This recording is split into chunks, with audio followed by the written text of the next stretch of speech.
This is Audible. Recorded Books and RB Digital present The Fire from Within by Carlos Castañeda, narrated by Luis Moreno. Foreword.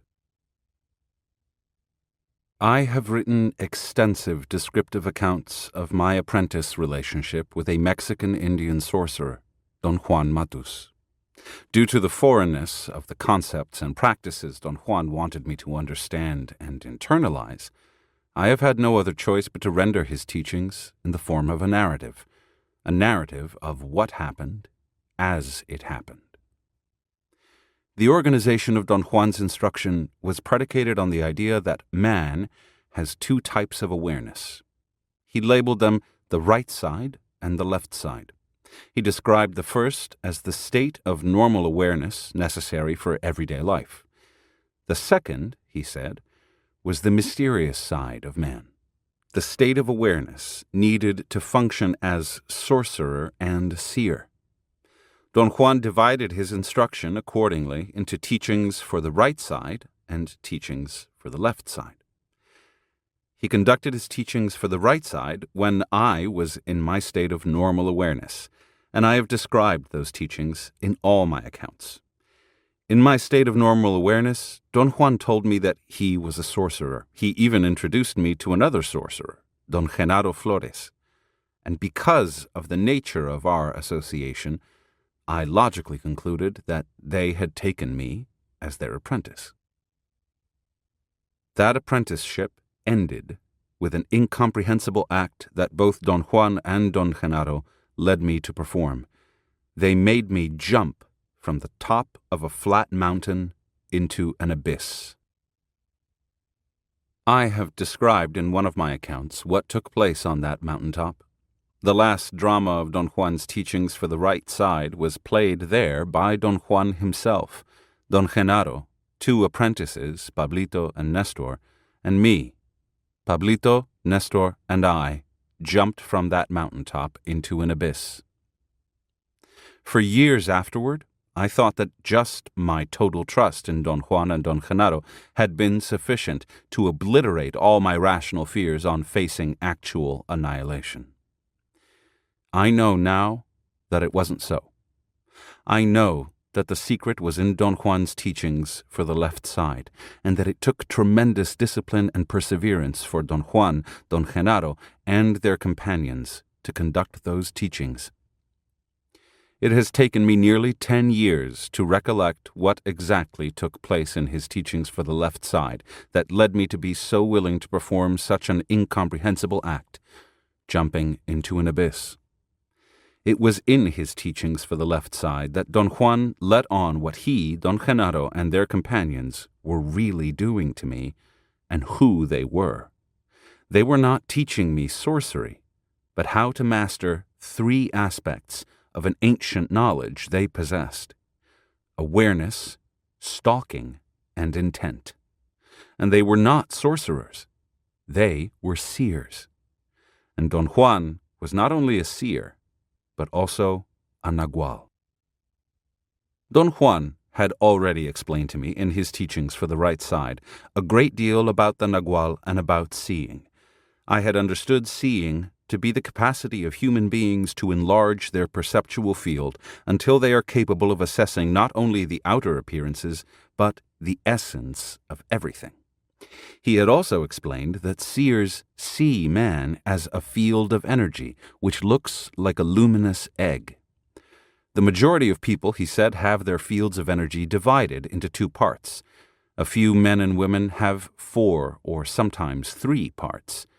Because these people are more resilient than the average man, they can become Naguals after learning to see. In his teachings for the left side, Don Juan explained to me the intricacies of seeing and of being a Nagual. To be a Nagual, he said, is something more complex and far-reaching than being merely a more resilient man who has learned to see. To be a Nagual entails being a leader, being a teacher, and a guide. As a Nagual, Don Juan was the leader of a group of seers known as the Nagual's party, which was composed of 8 female seers: Cecilia, Delia, Ermelinda, Carmela, Nelida, Florinda, Zuleika, and Zoila. 3 male seers: Vicente, Silvio Manuel, and Genaro, and 4 couriers or messengers: Emilito, John Tuma, Marta, and Teresa. In addition to leading the Nagual's party, Don Juan also taught and guided a group of apprentice seers known as the New Nagual's party. It consisted of 4 young men: Pablito, Nestor, Eligio, and Benigno, along with 5 women: Soledad, La Gorda, Lidia, Josefina, and Rosa. I was the nominal leader of the New Nagual's party together with the Nagual woman, Carol. In order for Don Juan to impart to me his teachings for the left side, it was necessary for me to enter into a unique state of perceptual clarity known as heightened awareness.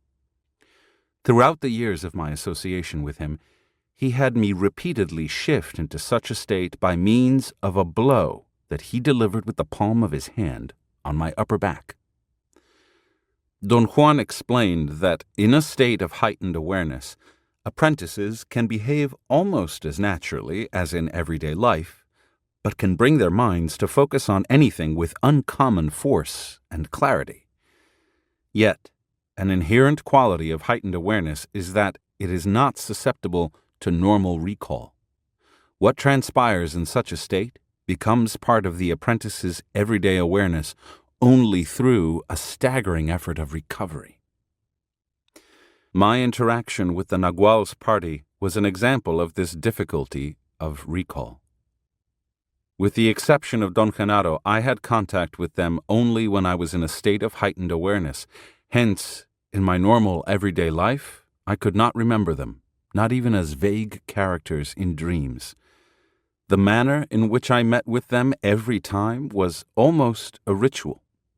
I would drive to Don Genaro's house in a small town in the southern part of Mexico.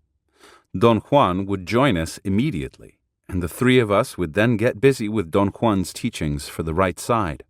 After that, Don Juan would make me change levels of awareness, and then we would drive to a larger nearby town where he and the other 15 seers were living. Every time I entered into heightened awareness, I could not cease marveling at the difference between my 2 sides.